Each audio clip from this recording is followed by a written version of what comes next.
ನಾಯಕರು ಸೇರಿದಂತೆ ಈ ಪಕ್ಷದ ಎಲ್ಲ ನಿಷ್ಠಾವಂತ ಕಾರ್ಯಕರ್ತ ಬಂಧುಗಳು ಜೊತೆಯಲ್ಲಿ ಸರಗೂರು ತಾಲೂಕು ಕೂಡ ಸೇರಿದಂತೆ ಅನೇಕ ಜನ ಮುಖಂಡರುಗಳ ಸಹಕಾರದಿಂದ ಬಹಳ ದಿನಗಳಿಂದ ನಡಿಬೇಕಾದಂತ ಜನರೊಂದಿಗೆ ಜನತಾದಳ ಕಾರ್ಯಕ್ರಮ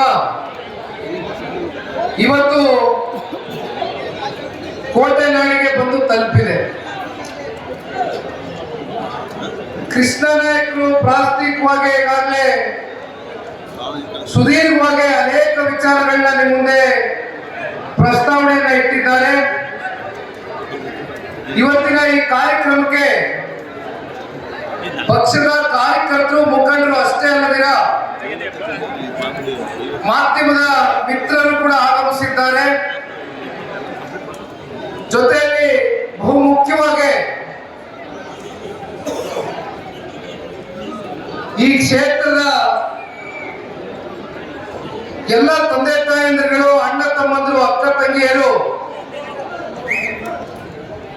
HD ಕೋಟೆಗೂ ಹಾಗೂ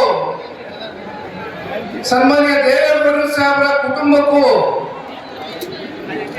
ಒಂದು ಭಾವನಾತ್ಮಕ ಮತ್ತೆ ಒಂದು ಅವಿನಾಭಾವ ಸಂಬಂಧ ಅಂದ್ರೆ ಬಹುಶಃ ತಪ್ಪಾಗ್ಲಿಕ್ಕಿಲ್ಲ.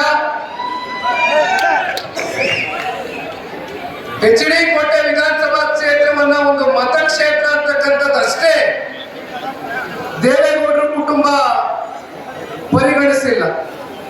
ಅದೇ ರೀತಿ ಕ್ಷೇತ್ರದ ಜನತೆಯೂ ಕೂಡ ಜಿಲ್ಲೆಯ ನಾಯಕರು ಮಾತನಾಡಬೇಕಾದಂತ ಸಂದರ್ಭದಲ್ಲಿ 89ರ ಇಸ್ವಿಯಲ್ಲಿ ಆ ಒಂದು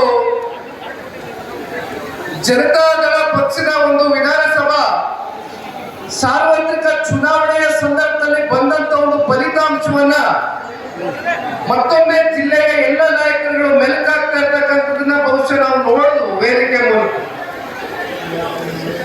ಅವತ್ತು ಜನತಾದಳ ಪಕ್ಷಕ್ಕೆ ಕೇವಲ 2 ಸ್ಥಾನಗಳು ಇಡೀ ರಾಜ್ಯದಲ್ಲಿ ಪಡೆದಂತ ಸಂದರ್ಭದಲ್ಲಿ ಒಂದು ಕಡೆ ವೇಮಗಲ್ಲು, ಇವತ್ತು ವೇಮಗಲ್ಲ ಉಳಿದಿಲ್ಲ, ವೇಮಗಲ್ಲು ಕ್ಷೇತ್ರವನ್ನ ಜನತಾದಳ ಪಕ್ಷಕ್ಕೆ ಆಶೀರ್ವಾದವನ್ನು ಮಾಡಿದಂಥದ್ದನ್ನ ನೋಡಿದ್ವಿ. ಜೊತೆಯಲ್ಲಿ HD ಕೋಟೆ ವಿಧಾನಸಭಾ ಕ್ಷೇತ್ರದ ಪ್ರಬುದ್ಧ ಮತದಾರ ತಂದೆ ತಾಯಂದಿರುಗಳು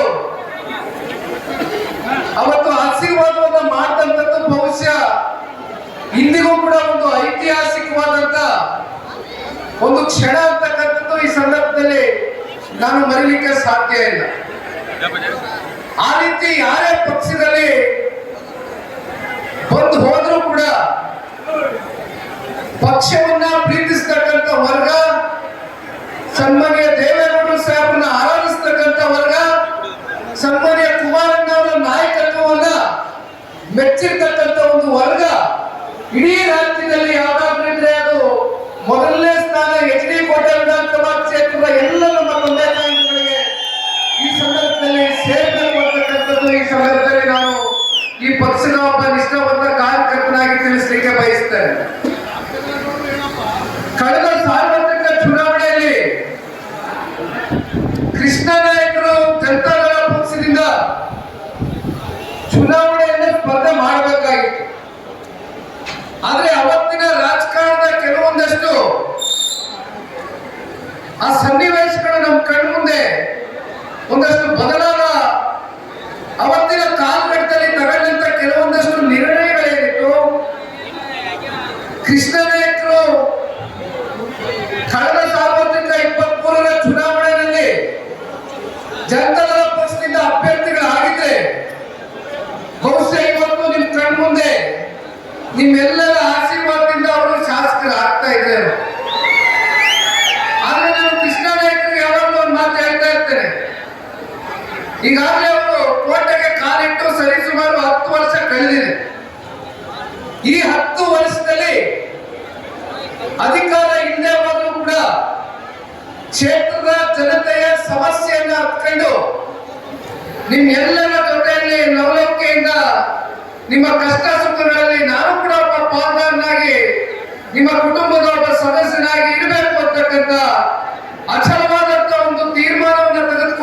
ಸಂಕಲ್ಪವನ್ನ ತೊಟ್ಟಿ ಇವತ್ತು ಮಾತಾಡಬೇಕಾದ್ರೆ ಹೇಳ್ತಾರೆ ಜನತಾದಳ ಪಕ್ಷದಲ್ಲಿ ಇವತ್ತು ವೇದಿಕೆ ಮುಂಭಾಗದಲ್ಲಿ ವೇದಿಕೆ ಮೇಲೆ ಇನ್ನು ಹಳ್ಳಿಗಳಲ್ಲಿ ಸಾಕಷ್ಟು ಜನ ಈ ಪಕ್ಷವನ್ನ ಬೆಳೆಸಿರ್ತಕ್ಕಂಥವ್ರು, ಉಳಿಸಿರ್ತಕ್ಕಂಥವ್ರು, ಹರಿಸಿರ್ತಕ್ಕಂಥ ಸಹಸ್ರಾರು ಸಂಖ್ಯೆಯ ಅಭಿಮಾನಿಗಳಿದ್ದಾರೆ.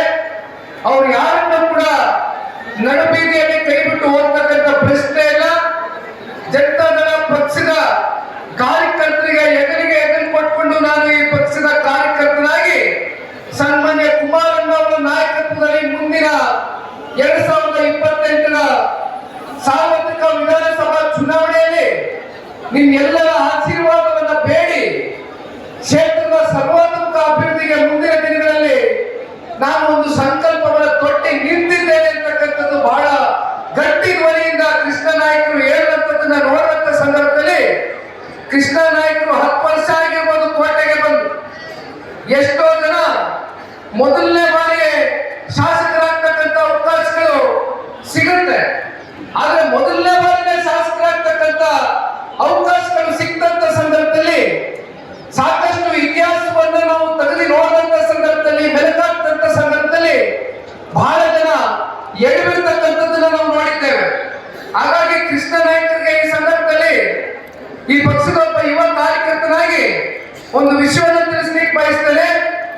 ಎಷ್ಟು ಪರೀಕ್ಷೆಗಳನ್ನ ಆ ಭಗವಂತ ಇರ್ಬೋದು ಅಥವಾ ಕ್ಷೇತ್ರದ ಜನತೆ ಇರ್ಬೋದು, ರಾಜ್ಯದ ಜನತೆ ನಮ್ಮನ್ನ ಎಷ್ಟು ಪರೀಕ್ಷೆಗೆ ದೂಡಿದರೋ ಅಷ್ಟು ಬಹುಶಃ ಕಲ್ಲು ಶಿಲೆ ಆಗ್ತಕ್ಕಂಥದ್ದಕ್ಕೆ ಬಹುಶಃ ಮುಂದಿನ ದಿನಗಳಲ್ಲಿ ಆ ತಾಯಿ ಚಾಮುಂಡೇಶ್ವರಿಯ ಒಂದು ನಿರ್ಧಾರ ಕೃಷ್ಣ ನಾಯಕರು ಇಂಥ ಒಂದು ಸರ್ಕಾರದಲ್ಲಿ ಶಾಸಕರಾಗದಕ್ಕಿಂತಲೂ ಮುಂದೊಂದು ದಿನ NDA ಮಿತ್ರಕೂಟದ ಸರ್ಕಾರದಲ್ಲಿ ವಿಧಾನಸಭಾ ಮೆಟ್ಲತ್ತಬೇಕೇನೋ ಅಂತಕ್ಕಂಥದ್ದು ಅವ್ರ ಹಣೆಯಲ್ಲಿ ಆ ತಾಯಿ ಚಾಮುಂಡೇಶ್ವರಿ ಕ್ಷೇತ್ರದ ಎಲ್ಲ ತಂದೆ ತಾಯಿಗಳು ತಾವೆಲ್ಲರೂ ನಿರ್ಧಾರ ಮಾಡಿದ್ದೀರಾ ಅಂತಕ್ಕಂಥದನ್ನ ಈ ಸಂದರ್ಭದಲ್ಲಿ ಪಕ್ಷದ ಕಾರ್ಯಕರ್ತನಾಗಿ ನಾನು ಒಂದು ನಂಬಿಕೆಯನ್ನ ಇಟ್ಕೊಂಡಿದ್ದೇನೆ.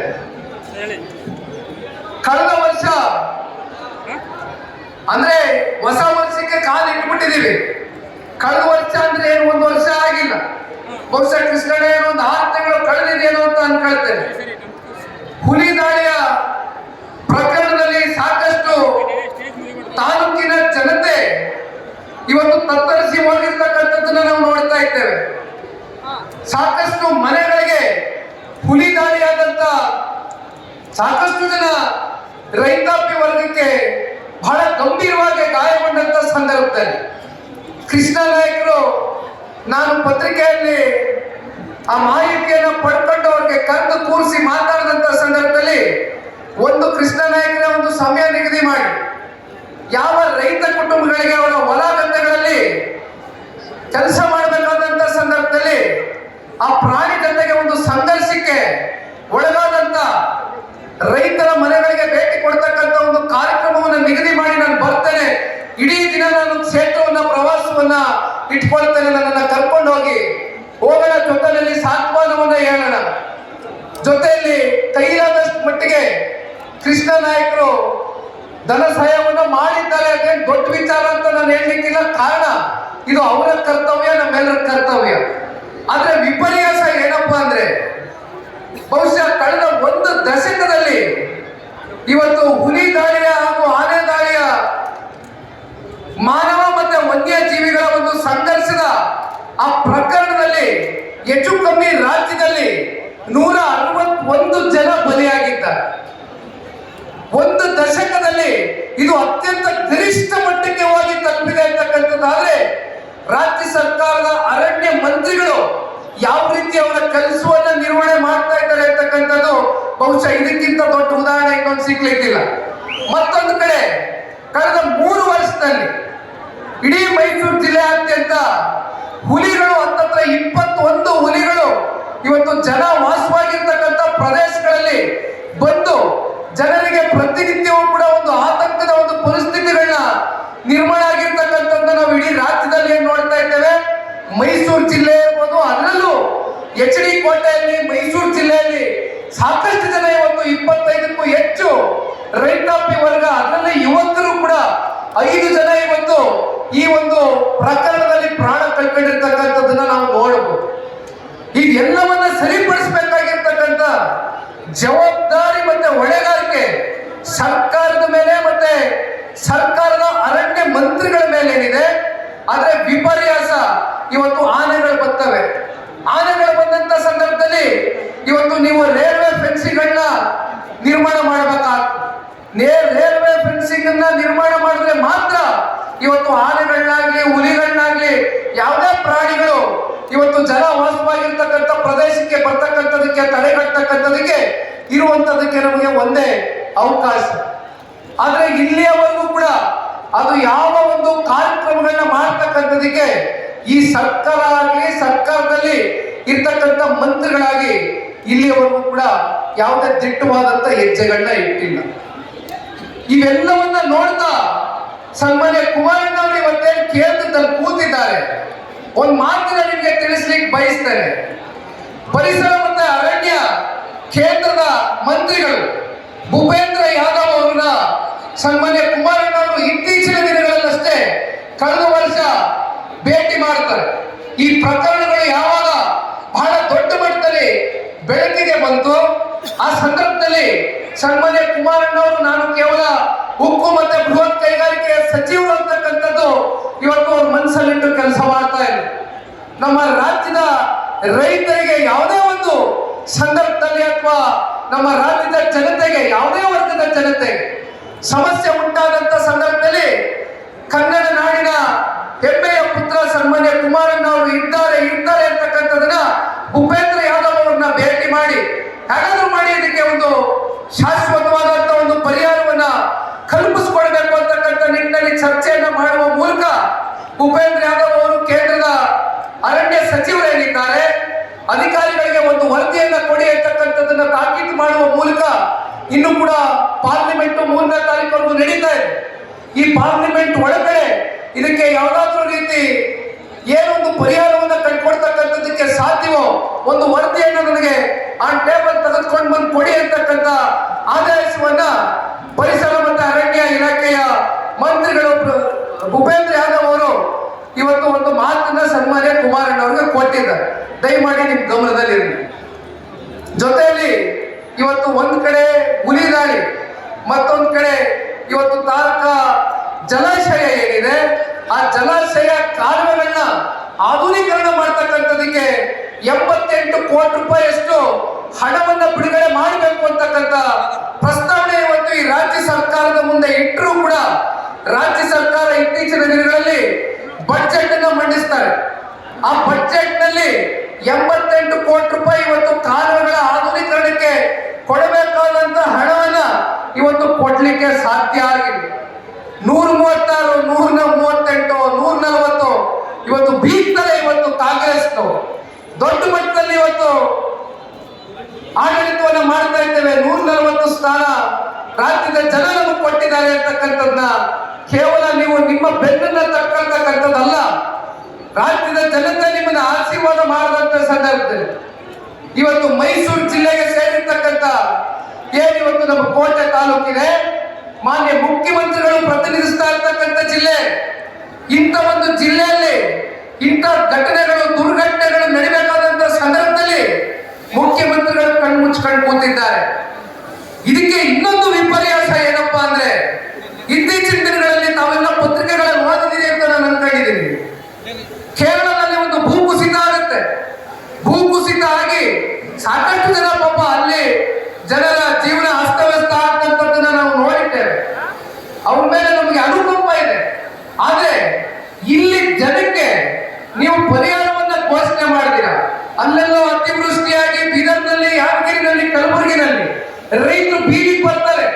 ಅಂತ ರೈತರ ಬಗ್ಗೆ ನಿಮ್ಗೆ ಕಾಳಜಿ ಇಲ್ಲ, ಅಂತ ರೈತರ ಬಗ್ಗೆ ನಿಮ್ಗೆ ಚಿಂತೆ ಇಲ್ಲ. ಪರಿಹಾರ ಘೋಷಣೆ ಮಾಡೋದು ಬಿಟ್ಟು ಅಲ್ಲಿ ಅಥವಾ ಇಲ್ಲಿ ಹುಲಿದಾಳಿ ಪ್ರಕರಣದಲ್ಲಿ ಇವತ್ತು ಯಾರು ಪಾಪ ನಮ್ಮ ರೈತಾಪಿ ವರ್ಗಕ್ಕೆ ಹೊಲಗದ್ದೆಗಳಲ್ಲಿ ಕೆಲಸ ಮಾಡ್ತಕ್ಕಂಥ ಅಮಾಯಕರಿಗೆ ಹುಲಿದಾಳಿ ಮಾಡಿ ಆ ಗಾಯ ಆಗಿರ್ತಕ್ಕಂಥ ಅವೆಲ್ಲ ನೋಡ್ಬಿಟ್ರೆ ಕಣ್ಣಾರೆ ನಿಜಕ್ಕೂ ಮನುಷ್ಯತ್ವ ಅಂತಕ್ಕಂಥವ್ರು ಇರ್ತಕ್ಕಂಥವ್ರು ಯಾರೇ ಆ ಕುರ್ಚಿಯಲ್ಲಿ ಕೂತಿದ್ರು ಕೂಡ ದೊಡ್ಡ ಮಟ್ಟದಲ್ಲಿ ಪರಿಹಾರವನ್ನ ಕೊಡಬೇಕಾಗಿತ್ತು. ಮತ್ತೆ ಮುಂದೊಂದು ದಿನ ಇಂಥ ಘಟನೆಗಳಾಗದೇ ಇರ್ತಕ್ಕಂಥ ನಿಟ್ಟಿನಲ್ಲಿ ಮಾನ್ಯ ಮುಖ್ಯಮಂತ್ರಿಗಳು ಹೆಜ್ಜೆ ಇಡಬೇಕಾಗಿತ್ತು. ಆದ್ರೆ ವಿಪರ್ಯಾಸ ಕೇರಳದಲ್ಲಾದಂತ ಭೂಕುಸಿತಕ್ಕೆ 10 ಕೋಟಿ ರೂಪಾಯಿ ಘೋಷಣೆ ಮಾಡಿದ್ದಾರೆ ಮಾನ್ಯ ಮುಖ್ಯಮಂತ್ರಿಗಳು. ಎಷ್ಟು 10 ಕೋಟಿ ರೂಪಾಯಿ. ಅದೇ ನಮ್ಮ ರಾಜ್ಯಕ್ಕೆ ಒಂದು ಬಿಡುಗಾಸಿಲ್ಲ. ರೈತರ ಕಷ್ಟದವ್ರೆ, 3,000 ರೂಪಾಯಿ ಹೆಚ್ಚು ರೈತರು ಆತ್ಮಹತ್ಯೆ ಮಾಡ್ಕೊಂಡವ್ರೆ. 1 ರೂಪಾಯಿ ಕೊಡಕ್ಕೆ ಈ ಸರ್ಕಾರದ ಹತ್ರ ದುಡ್ಡಿಲ್ಲ ಅಂತಾರೆ. ಇನ್ನೊಂದ್ ಕಡೆ ಗಂಗಾ ಕಲ್ಯಾಣ ಯೋಜನೆ, ನಿಮ್ಮ